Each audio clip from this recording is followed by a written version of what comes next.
This is the review of the Kiwi Ears Ellipse.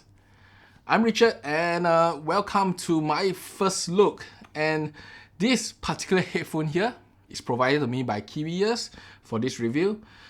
You know, as I said, it should have been the first look because I tried it, I created a video, but I can tell you that, it wasn't to my expectation on how this headphone sounds.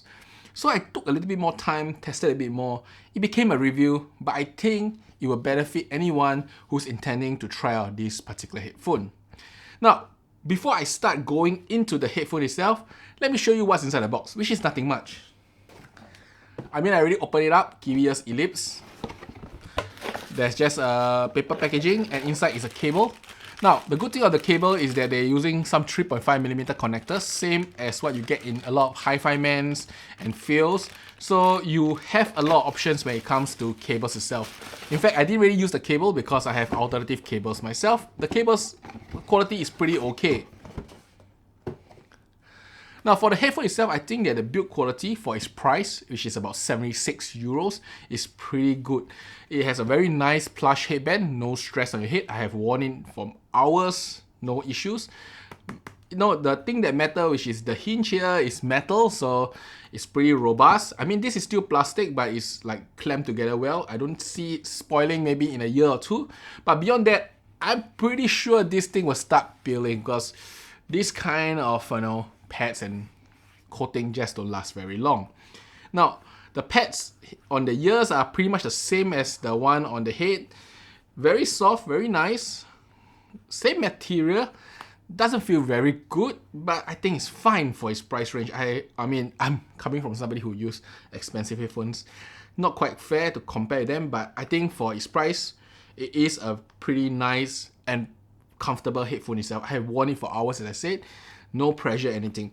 The clamp force is actually pretty okay. As you can see, I didn't use much effort to lift it apart. The clamp force is actually pretty good. The cups are quite big. My ears do go in without touching the edges, so it's pretty nice. Now this is a open back headphone. You can see the grills are actually open.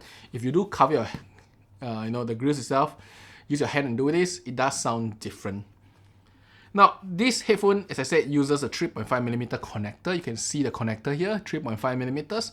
So, you do get a lot of options for cables, but for a headphone of this price point, you probably just use the base cable and call it a day. And I think it's pretty fine. Cables do change the sound. It's a big debate of its own, but I think there is some very, very minor difference. But it's probably not worth the effort to go about dealing it. And I think a lot of time it's just placebo effect. Okay, but enough of cables. This headphone itself, once you hooked it all up and listen, this is where things get interesting. Now, first I tell you my best case sound, because I think that the best case sound is actually the easiest to obtain, and let me explain. The best case sound, this is technically a okay balanced sounding headphone, but the mids sound a little bit sucked out and it does feel quite recessed, at least for me.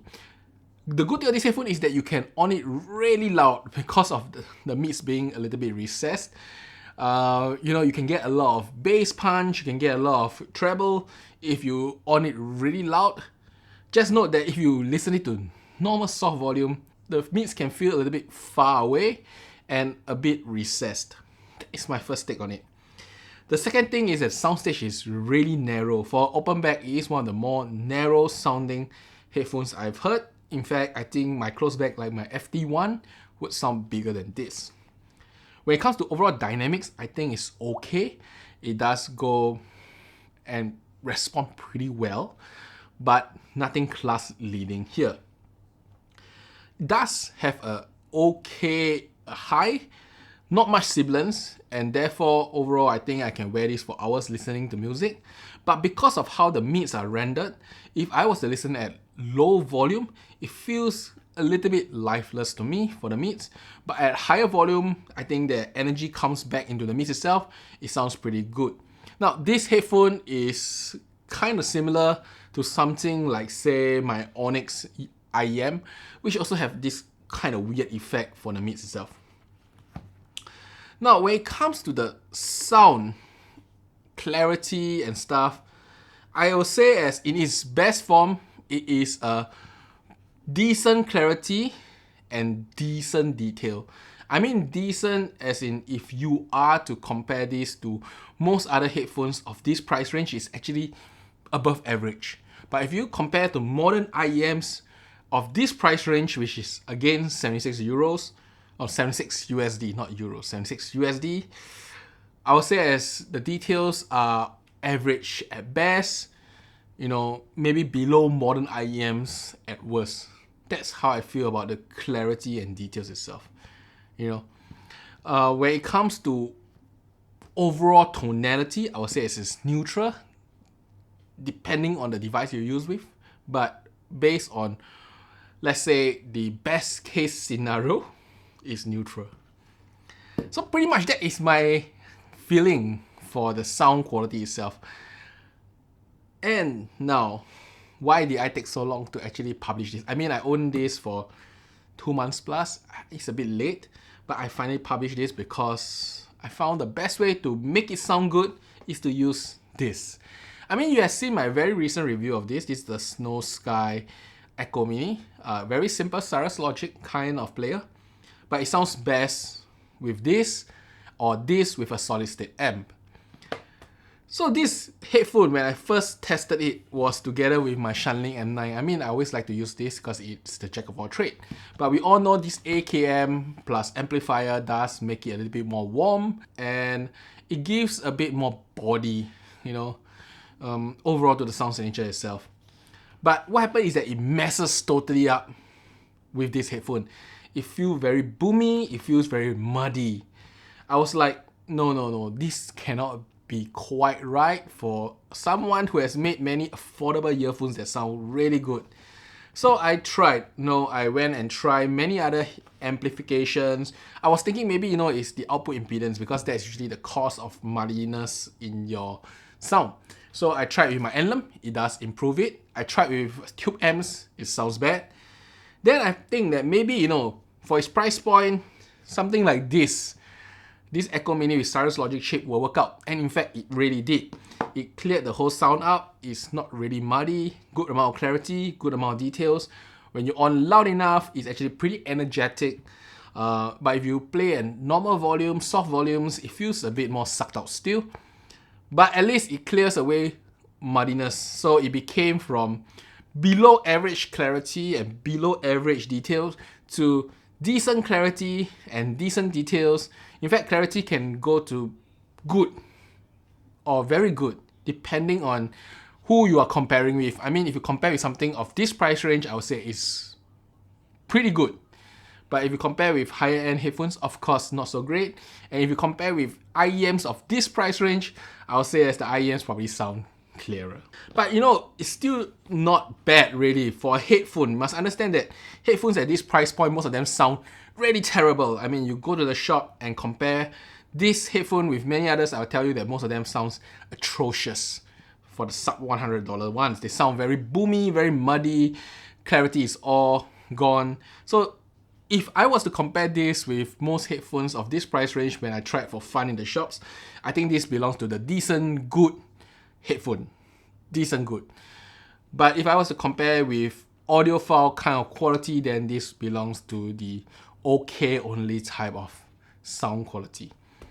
Now that is pretty much it for my review. Once again, put in perspective, this is 75 USD. It is not something like $200 or $300. I would say that if you are to buy a headphone and you are stuck with only 75 USD, this is fine. Try it out and use like ultra cheap stuff like this, or even maybe the Apple dongle will be fine. It's easy to drive. I think it'll be okay.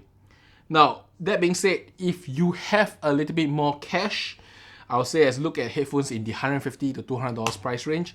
They are significantly better. They open up the sound. They are not so narrow, and they are more compatible with almost any device you throw at them. No muddiness, nothing there. This device is a bit picky, but the good thing is that it's picky on affordable devices, luckily.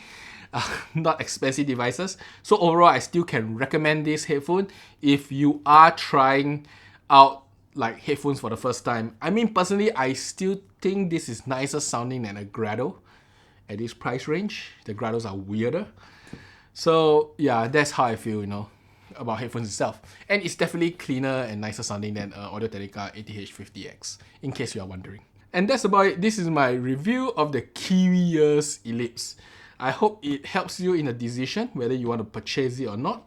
Once again, I want to thank Kiwi Ears for providing me this sample copy for purpose of review. I'm just being very honest here that it took me some time and some testing to appreciate this. And if you are interested, do try it out. For the price point, I think it's good enough. That's why I hope to see you guys again. Bye-bye.